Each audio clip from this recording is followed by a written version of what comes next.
Welcome to the Stronger Marriage Podcast, where we are talking 6 ways to be disrespectful to your spouse. That's right, in some unhealthy ways when it comes to communication that are not good for your marriage or relationship with your spouse, with your kids, or with anybody. And these are things that we have to work on in our marriage, and it's important that we talk about them, and maybe it would give you and your spouse something to talk about as well. Yeah. So we say things, we do things. It all boils down to the way we communicate with our spouse. And sometimes what we say, what we do is a little bit disrespectful or a lot disrespectful. Communication is actually made up of 3 parts.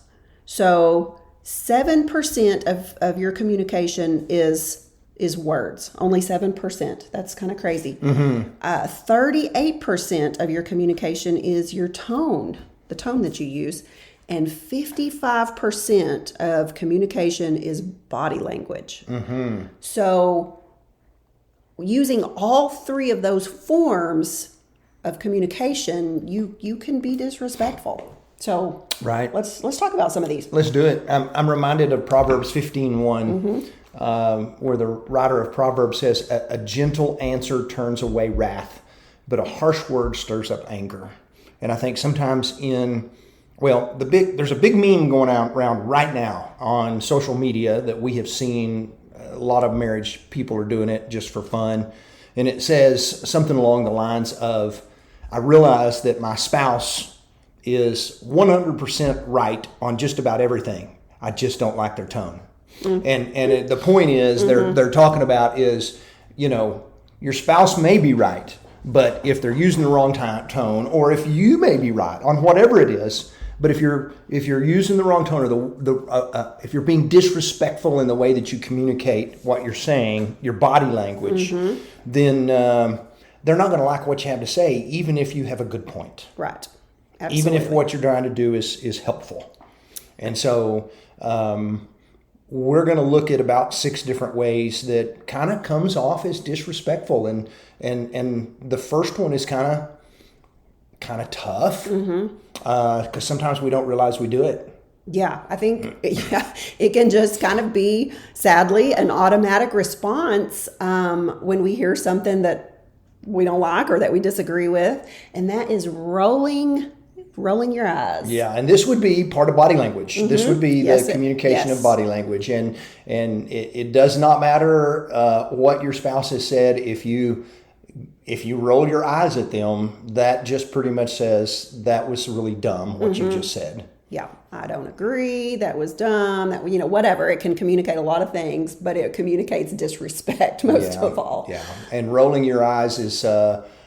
Some people that they may have grown up in a family that did that. That may have been something they've done all their life, but and maybe it's playful in their family, but it's just one of those things that, if you and your spouse are having a conversation and you roll your eyes kind of in disgust or this is ridiculous, it's not going to make anything better, only worse. Yep. So another area of body language that we have to be careful with is looking at our phone while we're trying to carry on a conversation. If your spouse is trying to tell you something, to ask you something, to just have a conversation with you, and you are looking at your phone and not fully focusing, you're using some body language to say, hey, I'm really not fully engaged with you right now.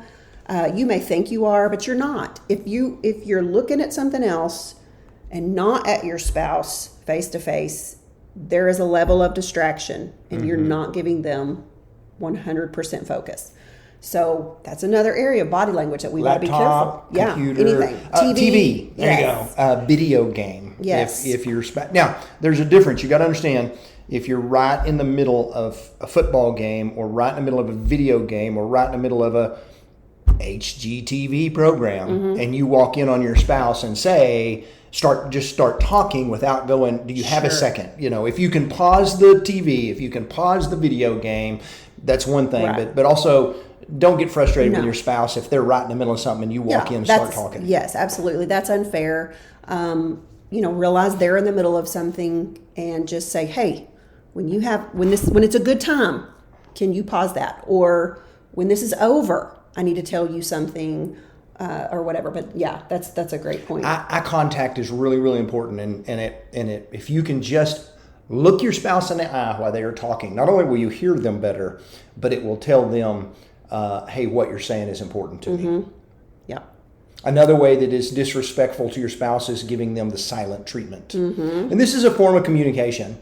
And we understand that there are times when you're frustrated and you have to say, hold on a second, I'm mad, I'm afraid I'm going to say something I don't want to say. Can you give me 10 minutes to cool off and we'll talk? But the silent treatment, that's not the silent treatment. Right. This would probably fall under body language too, because you're literally refusing to speak words. And it's the silent treatment would be hours upon hours of, or even days of, I'm not going to talk to you. I will give you short answers. I will give you grunts. But I will not talk to you.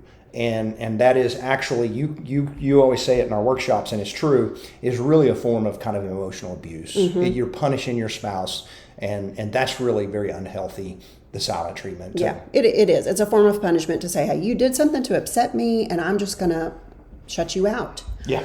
Going to be mad, and we're not going to talk. Yeah, it's better to just, tell them, hey, I'm upset and I need some time to cool off so that I don't say something I regret. But yeah, let them know that you're upset. And then when you can talk about it in an adult way, say, hey, we'll talk about this later. Yeah. And on that, let's just throw out there for a second that if you're upset about something, and maybe you are being quiet, and your spouse says, is there something wrong? They've asked you a question and you need to answer that. And that's not when you go, no, and continue to be right. Your tone and your body language exactly. just that's convey, not, yes, or that's not when wrong. you say, well, if you don't know, I'm not going to tell you. Right. None of that is helpful to any relationship. Right. And so, if you need a few moments to cool down, that's okay. Yeah. But don't give the silent treatment. That's not any way is that a form of healthy communication. Right. And just along those lines, withholding anything from your spouse as a form of punishment is not healthy in marriage. That's just not healthy. That's a good point. Yeah. Don't punish your spouse for something they did. Just talk about it, work through it, but don't punish. So think about this. If you and your spouse are one, which is how God created marriage. If you and your spouse are one, when you're punishing your spouse, you're punishing your marriage, which you are punishing yourself. And so that just makes no sense. It's like I'm going to hurt myself because I'm upset. And so anyway, long story short, there you go. Let's go on to the next one.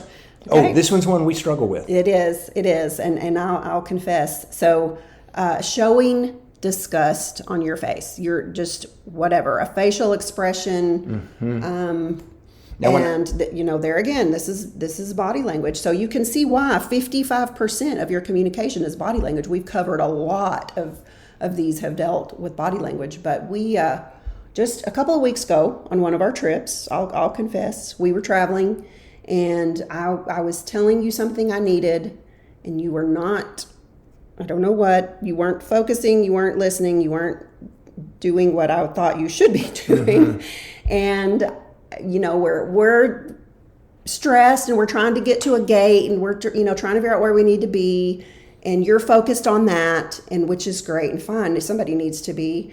And I finally just stopped walking because I was like, I need this. And you turned around, why are you not coming? And I just gave you the dirtiest look, which was not fair. But that was my way to convey, I am not happy with you right now. And so, yeah, that it just sort of put a cloud over the rest of the day, and there were certainly different ways I could have handled, hey, you're not listening to what I need, and I really need you to just stop and listen to me, without being unkind and impatient, because my impatience showed all over my face. So, and sometimes it does that. And when you've been married long enough, you read one another's body language. There are times you ask me, your face just said you are disgusted with something. I mean, you just can read one another without even a word being said. Right. And so sometimes we make facial expressions without even giving them a thought. And, in our head, we may be thinking, I'm the only one that saw this. But when you've been married long enough, your spouse knows what you're saying. Yes. And so a couple of weeks later, when we traveled, we rectified that. And before we ever started the trip, we said, let's be intentional about being more patient with each other, about, speaking kindly to each other, about, and the trip was great. It was we had no issues. We made it a point of saying, hey, let's be intentional. We're going to listen better. We're going to not be impatient, because traveling airports, everything's rush, stop, wait, sit down, be patient, hurry, get on the plane. I mean, there's just so much stress involved, and sometimes we let that kind of come out toward one another, and it's easy to do. And so, that was our last trip. Was fantastic. We specifically talked about how this trip we are going to do better at being kind the whole trip, at using the right tones. And it's amazing what you can accomplish when you put a little effort into it. It is. Intentionality is a wonderful tool. It is. Okay, so the next one. This is the big one. Yeah. Speaking with an angry, irritated, or unkind tone. Yeah. Your tone is important. 38% of communication is tone. Your tone of voice is just as important as the words that you say. And maybe even more. Yeah, you can say the exact same sentence in two different ways and get two different results. The exact same words, but the tone of voice that you use to say that will yield different results. Yeah. Even just words. I mean, if you, hey, sweetheart, hey, honey, just your tone. You could be very frustrated and just still use a kinder tone and a kind word, and it comes across so much better. And so, with your words, you have the power to build your spouse up, or the power to just really crush them. Yeah. And using your words wisely is so important. And tone is just as important as the words that you say. It is. You could, maybe you've left your clothes in the floor after you got ready for bed, and I can either say, with a smile on my face, would you pick these clothes up for me? Or I could say, with a look on my face, that conveys I'm not happy with you, would you pick these clothes up? So I've said the same words, but I have my tone and my body language conveyed two totally different messages. Yeah. And just so you know, for those listening, I've never left clothes on the floor. And our next podcast is online.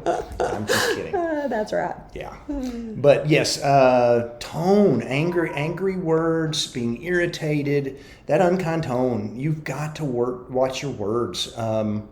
I knew a marriage years ago that it just so happens that it was the wife that she always had a tone with her husband. Not with everybody else, but with her husband. It was almost like she talked to him like he was one of the kids. And I just remember thinking, I do not know how he puts up with that. And I'm not saying this was justified or not, but a couple of years later, he didn't anymore. Because they are no longer married today. But I just remember just thinking, that was just she always had such an unkind tone. Both, I'm sure privately, because she did it publicly as well. And I mean, if you're talking with an unkind tone publicly, you've really got to be pretty harsh sometimes privately. That's not good. Not good at all. We got one more.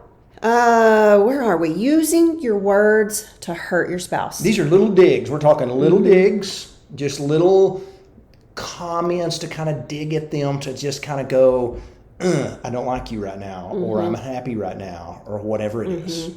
Yeah, maybe it's bringing up something that they did, or saying, you always do this, or whatever it is. But you don't have to throw out those little things to, don't specifically use your words to try to let your spouse know in a mean way that you're trying to hurt them and get even with them that way. Yeah. Sometimes we just say things without thinking that are hurtful, and that's not good either. But what we're talking about, when you know exactly what you're saying and you're just, maybe you were a little bit upset with something they did 3 days ago, and it's like, this is an opportunity to put this little dig in there to remind them that's a good of what they did 3 days ago. And that's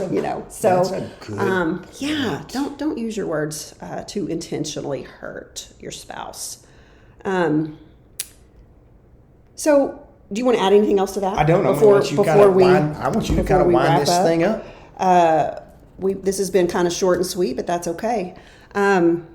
Remember that how you treat your spouse is what makes you either attractive or unattractive to them. Mm-hmm. So how you treat them, how you speak to them, how you communicate with them. So can I throw this out there? Please. The couple I was talking about a while ago that talked absolutely. about her husband, always talked down to him and treated him like a kid. Mm-hmm. I always saw her as I don't want to say the word ugly. I don't mean it that way.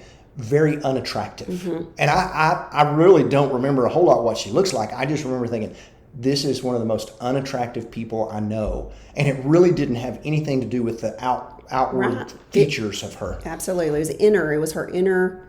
She was very ugly. There was nothing beautiful that was coming out. What's on the inside is going to come out.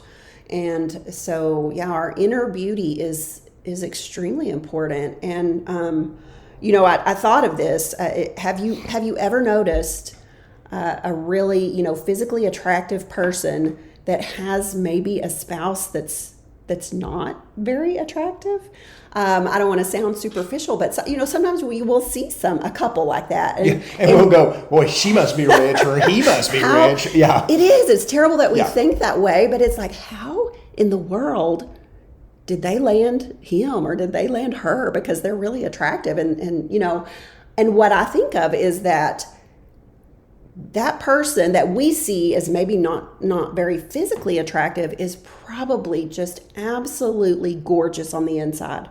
They have to probably treat that person in such a way that they see them as physically attractive. Yeah. Because of the way that they treat that person. Mm-hmm. So, it is true. You can totally be attractive or unattractive simply by the way you act. Yeah, that is such a good point. And we tell couples, when we get to speak to college students about dating and relationships, we always tell them, do not just focus on what they look like on the outside. Mm-hmm. You focus on the inside, because you got to live with this person the rest of your life. That's right. And so find someone who is beautiful on the inside. You do need to be attracted to them, but that outward attraction isn't as important as what they look like on the inside. Mm-hmm. Yeah, that inner beauty is going to far outlast the outer beauty. That is true. This was fun, as we talk a little bit about how to be respectful in our communication. That's exactly right. So if you're listening, we'd love to throw out a couple of things that we want to tell you about. We want to let you know that we're going to be in Durant, Oklahoma. That is, if you're in the DFW area or Oklahoma City, this is not far from either one of those. We're like 45 minutes from the DFW area. So this is Dallas-Fort Worth area, north of there. We actually been to Durant, Oklahoma to a Hall & Oates concert years ago. That's where that took place. There you go. Okay. Yeah. So Durant, Oklahoma, that's the 18th and 19th of October. Sign up for that. We'd love to have you come. We'll be in Gatesville, Texas in November. We also have tentatively a workshop scheduled for Lubbock, Texas in November. Very good. It's not official. We will be making it official soon, but there's some good stuff going on. And so thank you all for... Is that a marriage one or a family one? It is a marriage one. That is a marriage one. I would love to throw a shout out out to the good folks in Springfield, Missouri, who came to our last workshop. What a great crew, good people, such a fun workshop. They're probably just finishing up their 5 days of homework we assigned them on the 5-day marriage challenge. You're right. And so I hope it was fun. I hope you enjoyed it. Well done for getting that done. And we love meeting so many couples that that want to make their marriage good and better. I mean, that, we are so encouraged by seeing marriages that are strong and healthy, but they want to make them even better. And that we see that so much in the people that come to our workshops, and it's just it's pretty awesome. Maybe our next podcast we should talk a little bit about preventative maintenance. There you go. That's a good one. Yeah. Absolutely. I think it'd be good in your marriage. So. Absolutely. One more thing that you didn't mention. Sorry, Tell me, about to please, say. catch up. Just because we want to get the word out there so people don't say, I didn't know y'all were doing that. Going on a cruise. Yes. It's not until July of next year. Going to Alaska gives you plenty of time to plan, to take off vacation, to save up some money. But it's going to be fun. An Alaskan cruise, week long. We'll do some marriage classes when we're on the ship, but we certainly won't keep you from having any kind of fun when we're stopping places. It'll be fun. Come go with us. We would love to have you do that. All that info is on our webpage along with all the other workshops. If you can't find it, message us. We'll send you a link. Absolutely. Have a great day. Bye.